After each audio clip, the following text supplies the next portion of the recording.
2015 verra l'échéance des OMD. Plusieurs années de préparation et de rencontres ont permis de dégager, en l'an 2000, 8 principaux objectifs, dont le premier est de réduire l'extrême pauvreté de moitié sur la planète Terre à l'horizon 2015. À 2 ans de l'échéance, avons-nous des raisons d'espérer réduire l'extrême pauvreté dans le monde, atteindre cet objectif? À quelle initiative crédible pouvons-nous nous accrocher? Annoncé en 1998, le sommet du millénaire fut accompagné par une campagne d'information de 2 ans. La campagne avait pour objectif la consolidation de l'engagement de la communauté internationale et le renforcement des partenariats avec les gouvernements et la société civile pour bâtir un monde sans laisser pour compte. Elle a aussi permis de mettre en valeur le principe énoncé par Kofi Annan, le secrétaire général de l'ONU à l'époque, dans son rapport pour le millénaire, selon lequel l'être humain doit être mis au centre de tous les programmes. Pendant 2 ans donc, les gouvernants mondiaux et des groupes d'experts internationaux ont planché sur la préparation du sommet du millénaire. Il s'est finalement tenu du 6 au 8 septembre 2000 au siège de l'Organisation des Nations Unies à New York. Elle constitua en ce moment l'un des plus grands rassemblements des chefs d'État et de gouvernants de tous les temps. Il s'est conclu avec l'adoption par les 189 États membres de la Déclaration du millénaire, dans laquelle ont été énoncés les 8 objectifs du millénaire pour le développement, OMD. Parmi les 8 objectifs à réaliser à l'horizon 2015, les dirigeants du monde entier avaient mis en place éradiquer l'extrême pauvreté et la malnutrition. En effet, la famine, la malnutrition, l'accès aux soins de santé, à l'éducation et à l'eau potable sont des facteurs responsables de la précarité dans les pays en voie de développement.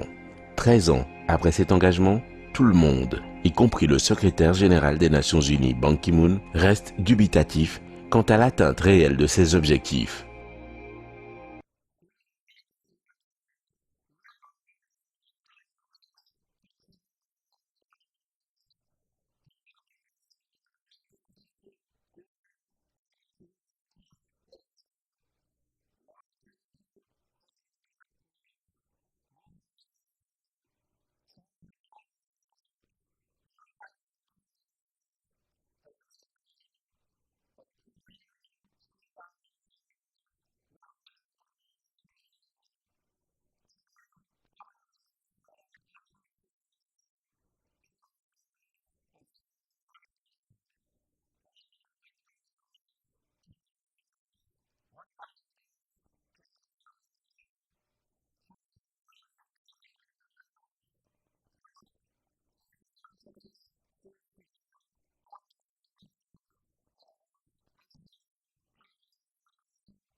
Aujourd'hui encore, 1 milliard de personnes vivent sous le seuil de pauvreté dans le monde.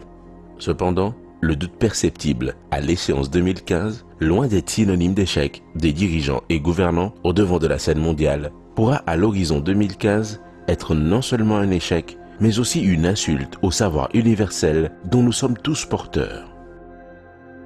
En effet, libéré de tout joug et aujourd'hui porté par la toile Internet, le savoir mondial doit se sentir interpellé par ce défi universel. Les OMD sont une chance pour la mondialisation. Et qui dit mondialisation aujourd'hui dit forcément le marché, parce que le monde se construit désormais sur l'échange. Et donc, au lieu, comme nous le disons, de focaliser les yeux sur les dirigeants comme étant les répondants ou bien des personnes qui doivent réaliser les OMD, c'est plutôt une interpellation au marché. Et ce marché n'est que l'intelligence collective que nous partageons tous ensemble, nous humains sur la Terre. Cette interpellation, oui, ne doit pas échapper à l'humanité parce que c'est l'une des premières où, après tant de guerres, le monde s'est réuni et décidé un monde nouveau, un monde plein d'espoir où l'être humain se retrouverait au centre de tous les programmes. Je crois que c'est là que l'enjeu se joue universellement. Non seulement les gouvernants ou les gouvernements, sont aussi impliqués la société civile. Le marché, comme nous pouvons si bien le définir, est une entité des entreprises et des industries qui sont au service de la production des biens produits et services réels qui satisfont les besoins de l'humanité. Il s'agit de le rappeler concrètement. Ce marché a montré son efficacité par rapport à l'enjeu, l'ultime but du marché qui est celui de stimuler le progrès des humains. Et nous avons vu avec le millénaire que nous avons atteint l'apogée, disons, le lieu ultime où notre progrès peut s'affranchir de toutes les tares ou tout ce qu'on peut appeler immaturité, surtout en matière de productivité. Les infrastructures, des équipements, jusqu'à la technologie et l'expertise réunies, forment un endroit tangible pour ceux qui regardent l'efficacité du marché. Donc, le marché, tel que nous le disons, peut produire suffisamment pour que chaque être humain soit sous la bannière d'une providence universelle, telle que l'a voulu cette rencontre au sommet des nations. Bien donc, pour nous, interpellés parce que nous sommes des entrepreneurs, aujourd'hui appelés à être des ouvriers du marché qui doit apporter les solutions à cet objectif universel. Il faut que nous mettions en place l'intelligentsia liée à l'éthique du marché qui va faire la répartition désormais, car la productivité, elle, est au rendez-vous.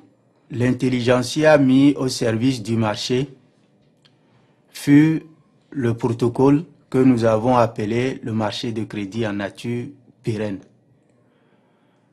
Le marché, le crédit, les biens produits et services que nous appelons la richesse réelle en nature, dans une productivité répétée à perpétuité, ce que nous appelons pérennité.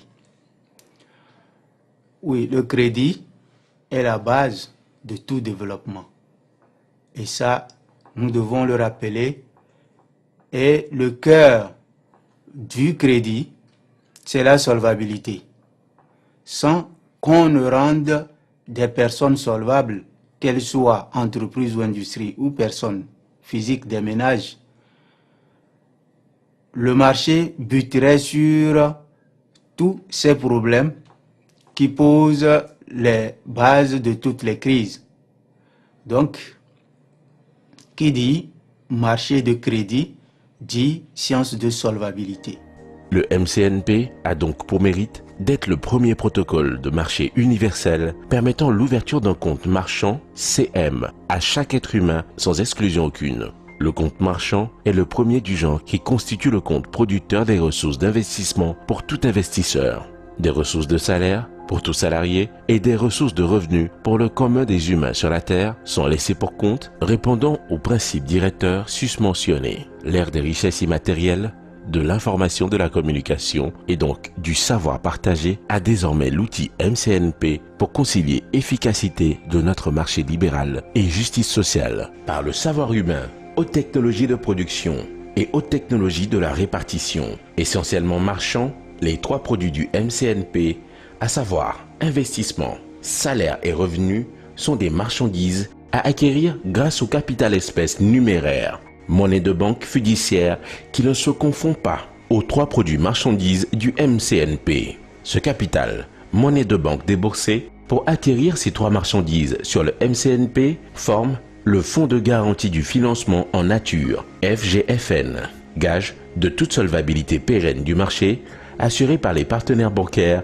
et financiers, PBF, qui loge pour le compte du MCNP ce fonds en guise de dépôt pour toutes les opérations de crédit bancaire en faveur des différents utilisateurs sur le MCNP. Si la haute technologie de production mondiale démontre de façon tangible sa capacité à l'abondance du revenu en nature, biens, produits et services susceptibles de satisfaire tous les ménages, la haute technologie de la répartition est la seule à être apportée à la première pour l'atteinte de cette abondance à la portée exceptionnelle de tous. Point n'est besoin d'être économiste, cela va de soi, grâce au MCNP qui lui-même constitue l'économie, l'intelligence collective qui fait de nous économistes universels mieux que les économistes des nations de tous les temps. Fort heureusement, l'ère du numérique a ouvert la porte à la répartition qui ne peut être juste que par l'immatériel que porte le réseau mondial du savoir, l'Internet et les systèmes informatiques qui le soutiennent. Nous allons mettre cette science non matérielle, qui n'est que de l'information, pour faire la répartition, sachant que toute personne appartenant à l'investissement attend un revenu. Et donc, on va aussi maîtriser le savoir de la monnaie qui devait être différencié du crédit. Parce que la monnaie, c'est la créance des choses aujourd'hui et le crédit, c'est la promesse de rembourser par sa productivité demain. Or, la productivité s'avère être le produit de son capital.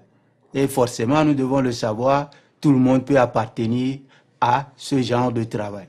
D'où universaliser l'investisseur, c'est faire le revenu universel qui, aux mains de toute personne, éradique forcément la pauvreté ou va très loin pour accomplir tous les besoins nécessaires pour qu'on pense désormais que l'objectif du millénaire, posé sur la base d'un monde prospère qui ne laisse personne pour compte, est donc de tout programme qui implique en son centre l'être humain. Au centre du marché, MCNP, se trouve l'être humain, pour qui la répartition devient le moteur de son travail. C'est lui qui a le revenu, et le revenu est la chose sur laquelle se base le marché lui-même.